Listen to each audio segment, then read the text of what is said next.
900 Buckets of Paint by Edna Becker. Once there was an old woman who lived in a little red house that stood beside a laughing brook, right in the middle of a field of clover.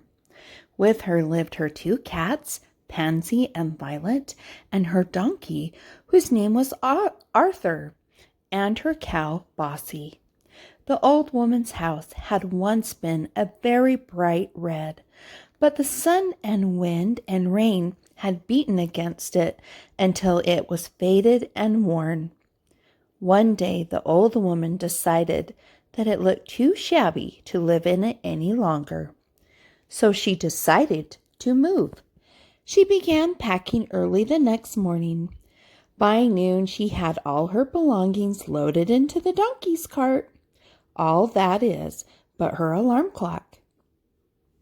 She set this inside the cupboard with glass doors until it was time to start. Then she brought the cats down from the attic. The old woman hitched the donkey to the cart and tied the cow behind. Then she climbed up onto the seat of the donkey cart. She put Pansy on one side of her and Violet on the other, and off she drove, forgetting all about her clock. When the old woman reached the first corner, she turned to the right. Then she kept on going straight ahead until at last, far down the road, she spied a little yellow house, all freshly painted. "I think I'd like to live here," she said to herself as she drove into the yard. She tied Arthur to a post and went to see if anybody lived there. Nobody did, so she set about at once unpacking her belongings. By evening she was nicely settled. The next morning the old woman overslept dreadfully, not having her alarm clock.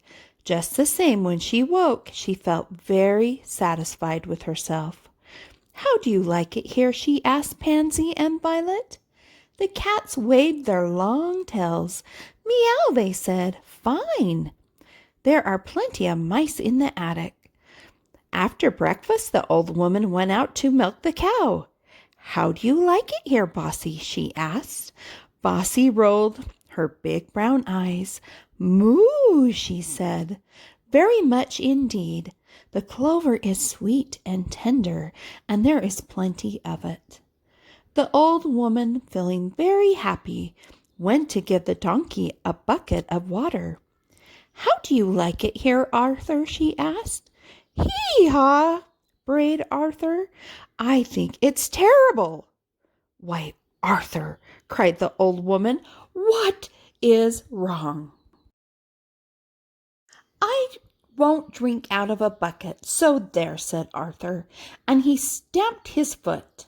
"Why, what is the matter with a nice clean bucket?" asked the old woman. "I want to drink out of a laughing brook," stormed Arthur, and he would not drink out of the bucket. All the next day Arthur grumbled and complained.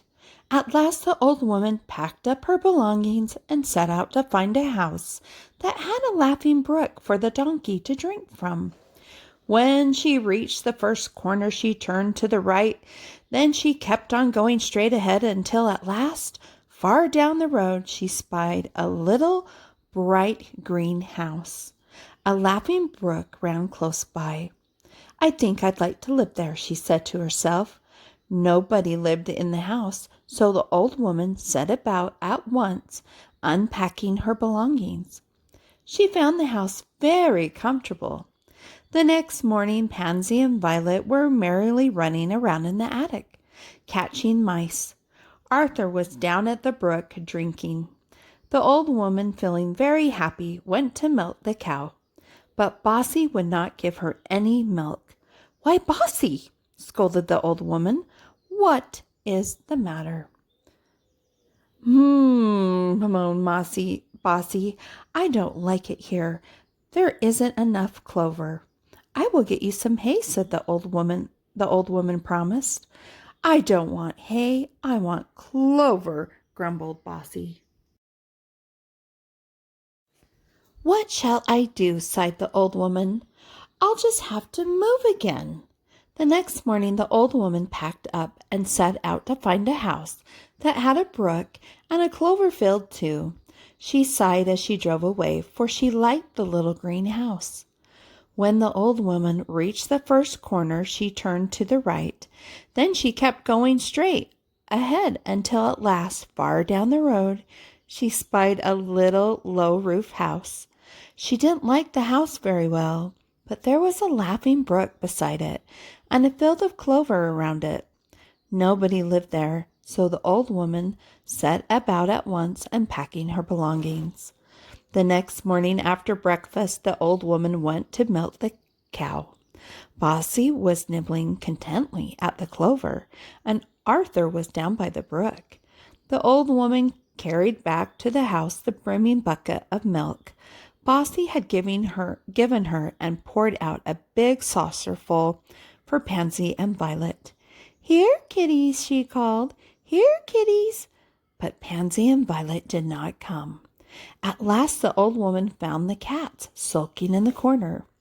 "For gracious sakes," she said, "what is the matter?" "Meow, meow," whined Pansy and Violet. "There isn't any attic in this house, and we can't find any mice. We won't live here." The old woman rushed from one room to the other, trying to find a way to the attic. But the cats were right. There wasn't an attic. There was nothing for her to do but to pack up and move once more. She started out the next morning. When she reached the first corner, the old woman turned to the right, and then she kept on going straight ahead for a long, long way. At last, far down the road, the old woman spied a little white house.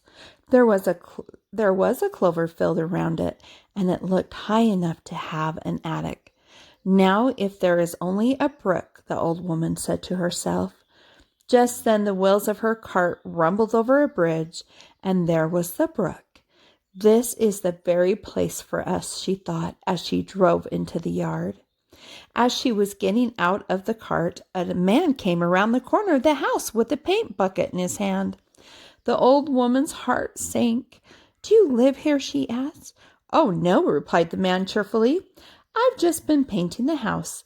You see, a man gave me 900 buckets of paint.